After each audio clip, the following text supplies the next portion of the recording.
Welcome students. तो आज हम लोग देखेंगे, क्या देखेंगे? आज कुछ विशेष देखेंगे और वो विशेष क्या होगा वो जानिए।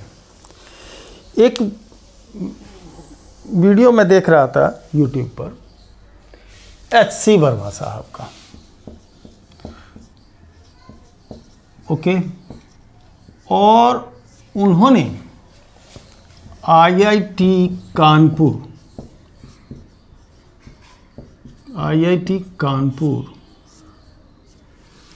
के दीक्षांत समारोह से पहले लास्ट क्लास जो होता है उसके लिए उनको बुलाया गया था और उन्होंने कुछ प्रैक्टिकल नॉलेज देने के ख्याल से बहुत सारे कुछ सवाल उन्होंने किया था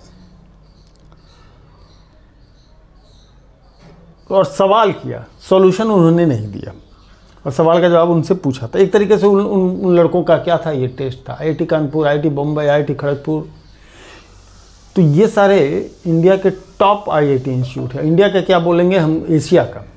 और मेरे को आश्चर्य किस बात का हुआ, एक बहुत ही सिंपल सा प्रॉब्लम में वर्मा जी ने बच्चों को फंसा दिया और बोला कि इसका सॉल्यूशन करके हमको मेल कर दीजिएगा।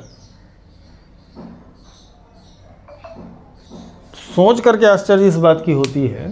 अच्छा, उसमें मैकेनिकल इंजीनियरिंग के भी स्टूडेंट बैठे हुए थे, मैकेनिक्स का एक प्रॉब्लम था, बाकी तो प्रॉब्लम हम ध्यान दिए नहीं। एक ही प्रॉब्लम हमको टाइम मिल पाया, उसके बाद हमको वीडियो बंद करना पड़ गया, है ना। तो ऐसे सिचुएशन में उन्होंने एक ऐसा सिंपल सा क्वेश्चन में सबको फंसाया जिसमें घोर आश्चर्य होता है। और आश्चर्य बहुत ज़्यादा नहीं भी है।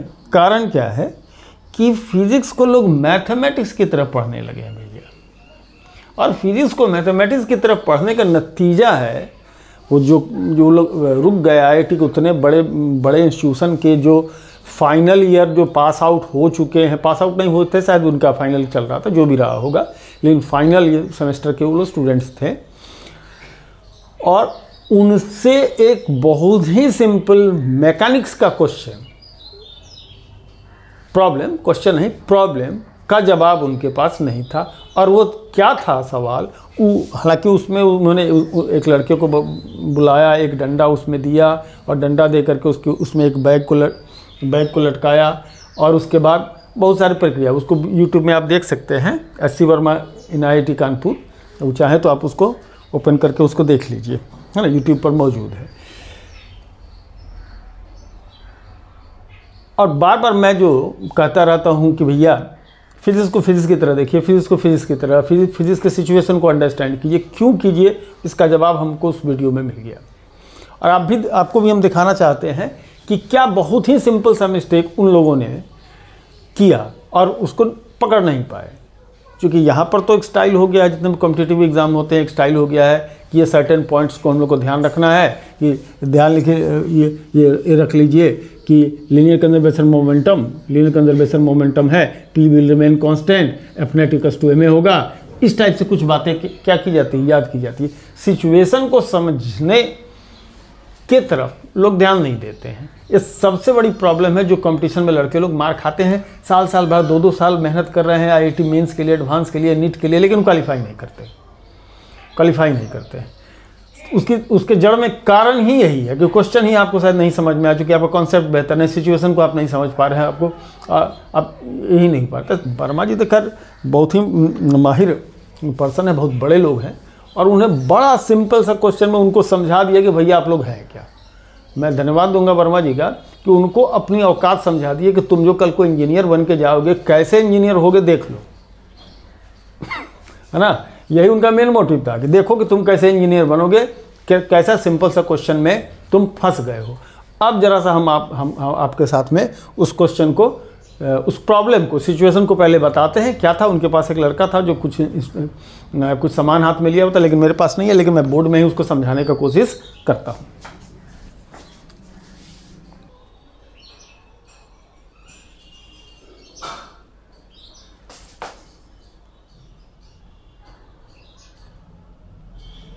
फोकस जरा सेट कर लिया जाए। आउट ऑफ फोकस हो जाएगा तो फिर बात गड़बड़ हो जाएगी। ठीक, उन्होंने एक लड़के को बुलाया, उसके हाथ में एक रॉड दे दिया। ठीक है, एक हाथ में एक रॉड दे दिया, मतलब यहाँ पर उस लड़के ने उसको होल्ड कर लिया, अपने हथेली से उसको होल्ड कर लिया। मान लिया इसकी हथेली थी, ठीक है, और पर्सन लड़का था, उसने इसको होल्ड कर लिया।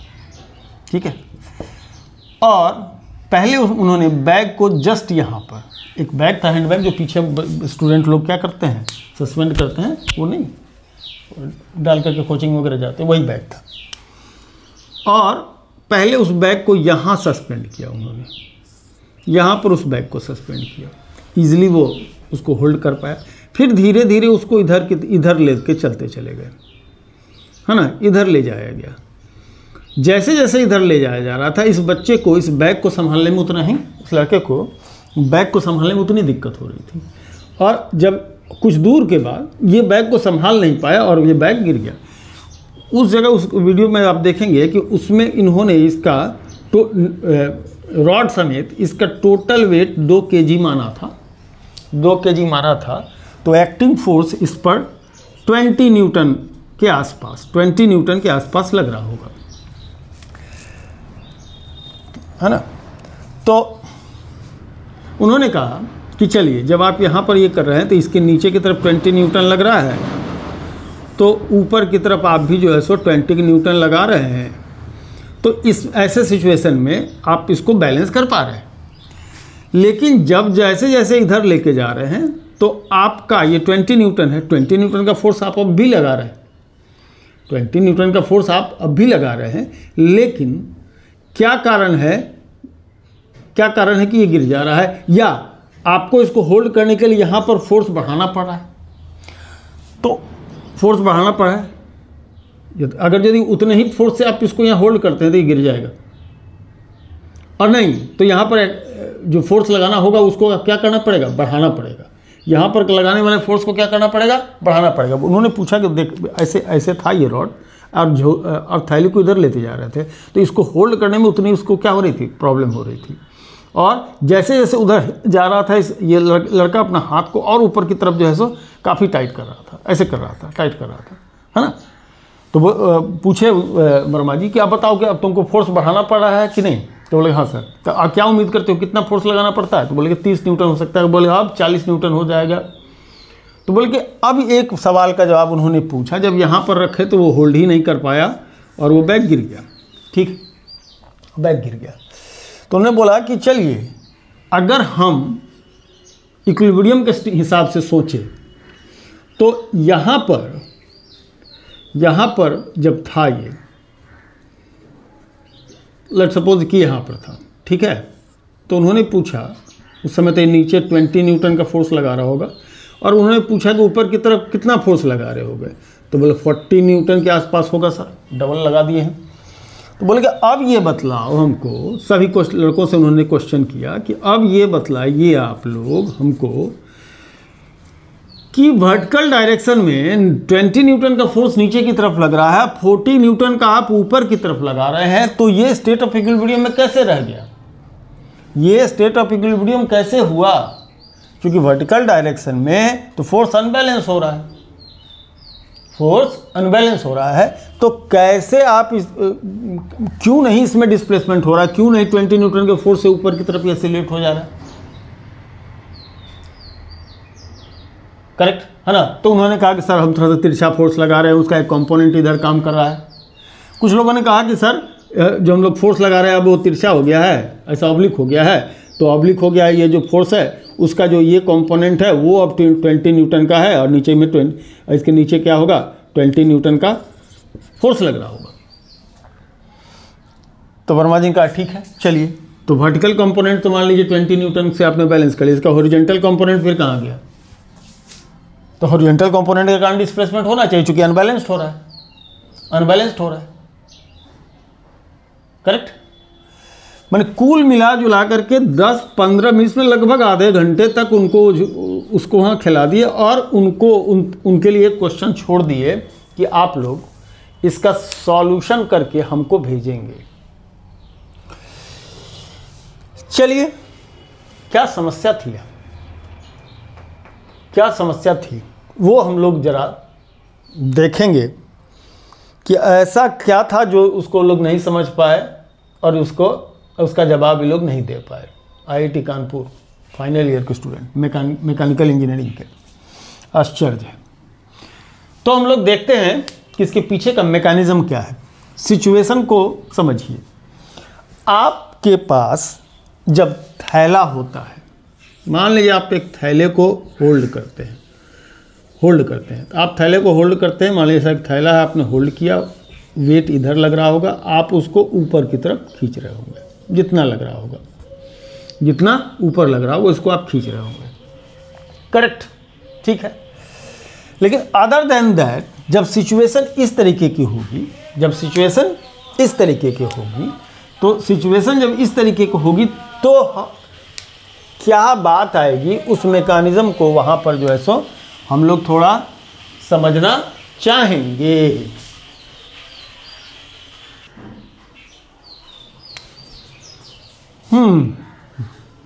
ये देखिए, ये था रॉड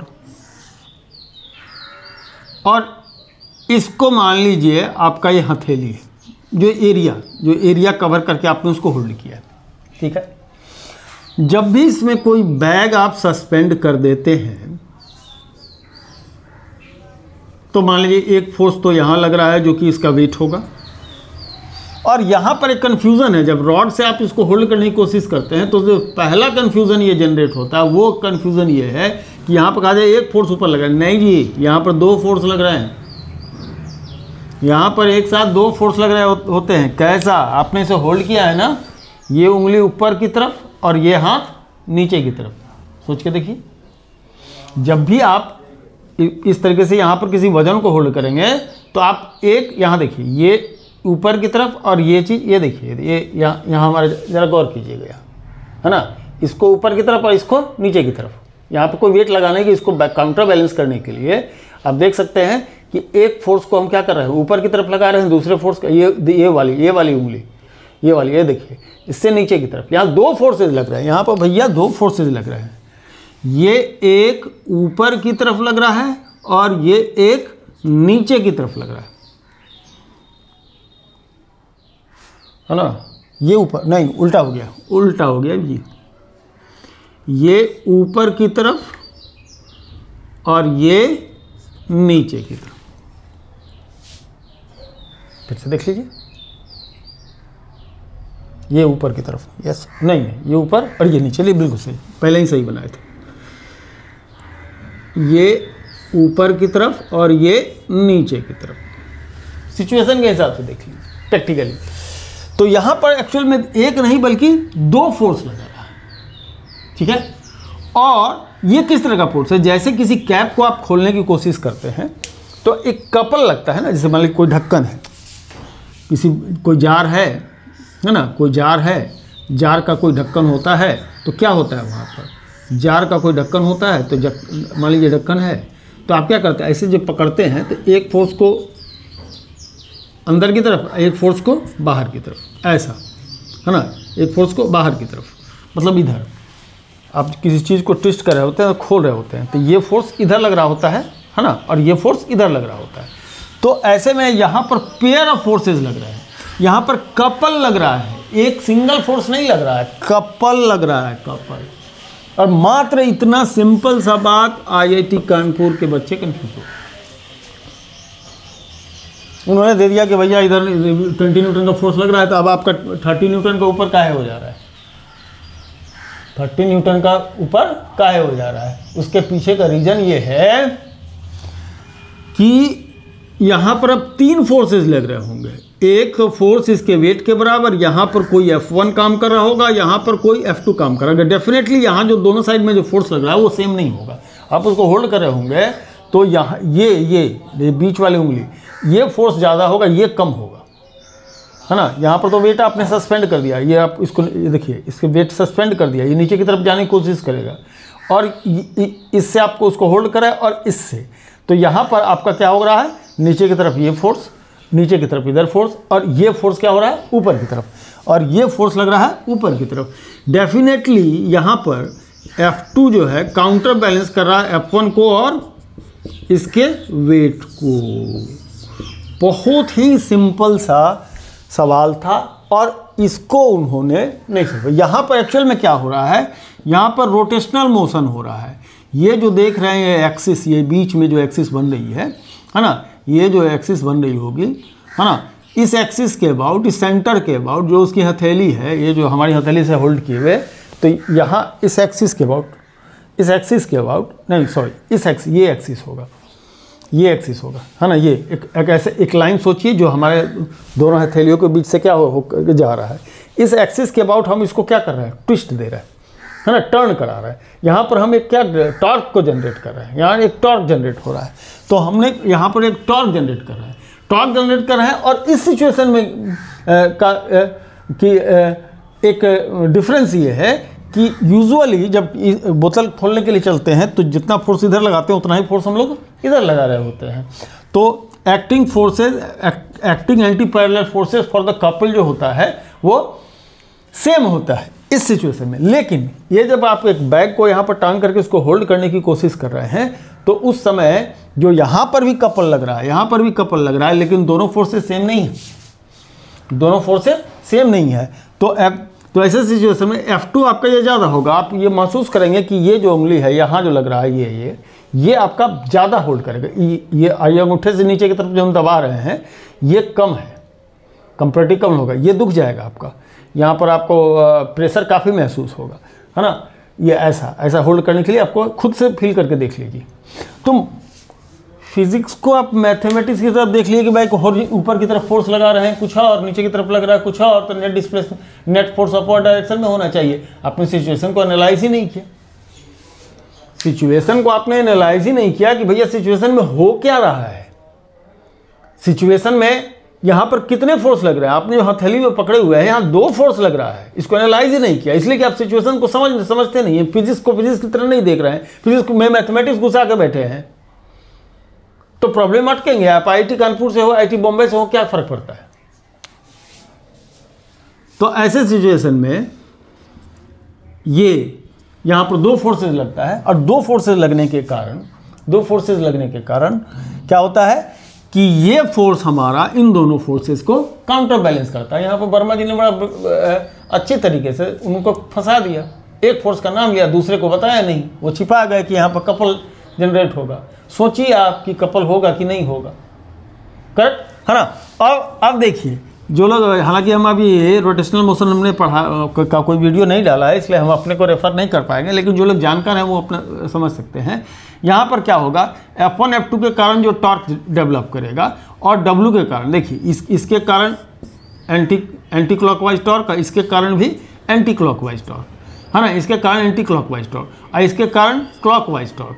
तो torque generated by F1, torque generated by F1 plus torque generated by F2, torque generated by F2, ये सेम हो जाता है टॉर्क जनरेटेड बाई वेट के, है ना। तो ये रोटेशनल इक्विलिब्रियम में भी आ जाता है, करेक्ट। एंटी क्लॉक, ये क्या क्लॉकवाइज टॉर्क हो गया, ये क्या हो गया एंटी क्लॉकवाइज, ये भी एंटी क्लॉक। यहाँ पर F1 F2 anti clockwise torque provide कर रहा है, ये क्लॉकवाइज टॉर्क प्रोवाइड कर रहा है ना। और तब इसको क्या कर दे रहा है, काउंटर बैलेंस कर रहा है। मतलब यहाँ पर 3 फोर्सेज हैं भैया, 2 फोर्स समझने की गलती करके और कंफ्यूज ना हो।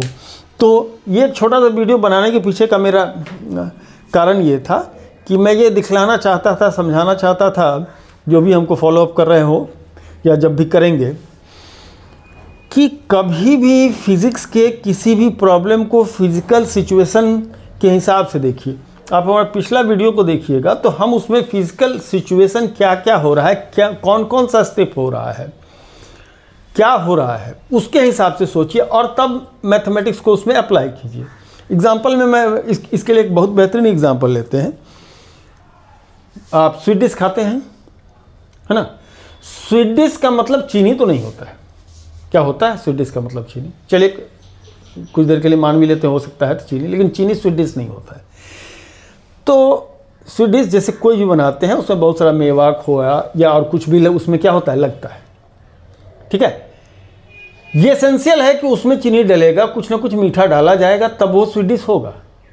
लेकिन एक्चुअल में जितनी रिक्वायरमेंट है चीनी शुगर की उतनी ही डालेंगे तब ये स्वीट डिश बेहतर होगा। ज़्यादा डाल देंगे तो स्वीट डिश बढ़िया नहीं होगा, गड़बड़ हो जाएगा। ठीक उसी तरीके से फिज़िक्स के अंदर हमको ये समझना होगा कि फिज़िक्स को फिज़िक्स में रहने दें, उसमें मैथमेटिक्स को इतना ज़्यादा ना मार दें कि वो जो है सो पूरा का पूरा चीनी हो जाए और वो मीठ जो जिसको हम अच्छा टेस्ट कहते हैं वो ना मिलेगा। अगर मान लीजिए कोई मिठाई बनाते हैं उसमें बहुत ज़्यादा चीनी डाल देते, क्या वो अच्छा लगेगा? नहीं लगेगा, नहीं लगेगा। हाँ, ये हालांकि ये भी बहुत इम्पॉर्टेंट है कि अगर उसमें आप चीनी स्वीट नहीं डालते हैं, चीनी नहीं डालते, शुगर नहीं डालते, तो अच्छा भी नहीं लगेगा। लेकिन उसकी एक लिमिटेशन है और प्रोसेस है स्वीट डिश के बनने का, कि ये प्रोसेस है, इसके दूध होगा, उसको इस तरह से फाड़ेंगे, उसमें कैसीन बनेगा, उसमें लौंग मिलाएंगे, उसमें इलायची मिलाएंगे, उसमें काजू पिस्ता बादाम डालेंगे और ऐसा करेंगे तब जा कर के वो एक अच्छा स्वीट डिश बनेगा। शुगर ऐड होगा, शुगर एसेंशियल है। आप काजू पिस्ता ना भी डालें और शुगर ऐड कर दे तो स्वीट डिश बन जाएगा, स्वीट डिश बन जाएगा। लेकिन बेहतर स्वीट डिश बनाने के लिए उसके अंदर जो इंग्रेडिएंट्स चाहिए होगा वो डालना पड़ता है। फिज़िक्स के साथ भी यही कहानी है। आप उसको चीनी मार मार करके स्वीट डिश मत बनाइए, फिज़िक्स को फिज़िक्स की तरह समझिए और जानिए। जो लोग भी हमारा ये वीडियो देख रहे होंगे वो इस बात को समझ गए होंगे। अगर आप फिजिकल सिचुएशन को समझते हो, आपका साइन कन्वेंशन हो, फार्मूला हो, बिना फार्मूला के भी आप सॉल्व कर सकते हैं। हम जो भी वीडियो बनाएंगे, अब मैं कोशिश करूंगा कि आपको फिजिकल सिचुएशन को समझाने का। कि एक बात हमको जो उतने बड़े लेवल पर देखने को मिला, बड़ा आश्चर्य हुआ इस बात को जान करके कि उतने बड़े लेवल पर इतना सिंपल सा मैकेनिज्म लोग नहीं समझ पाते हैं। आश्चर्य। ये वर्मा जी ने उनको समझाया कि बेटा अब जब तुम जाओगे बाहर काम करने के लिए, जहाँ पर तुम कंपनी में या कहीं पर रोड कंस्ट्रक्शन में या कुछ भी करने के लिए जाओगे, तो तुम्हारी क्या स्थिति है, तुम लोग क्या पढ़ के गए हो और प्रैक्टिकली तुम कितना बेहतर हो, यही समझाने के लिए वर्मा जी को IIT कानपुर में बुलाया गया था और उनको दिखलाया गया। वहाँ तो आप अपना सिलेबस बढ़िया से पढ़ करके और तैयारी करके आप जो है सो सब कुछ कर लिए, लेकिन प्रैक्टिकली आप कितना साउंड है, इस चीज़ को समझाया गया था वर्मा जी के द्वारा। उनको सब की बहुत छोटी छोटी बात में सबका औकात समझा दिए थे। ठीक है, चलिए, अगर हमारी बात से किसी को बुरा लगा हो तो उसके लिए क्षमा चाहेंगे। हमारा कोशिश किसी को हर्ट करना नहीं था। हमारा कोशिश ये था कि हम सब्जेक्ट को कितना बेहतर तरीके से समझ पाएँ, ये हमारा मोटिव था। चलिए, धन्यवाद।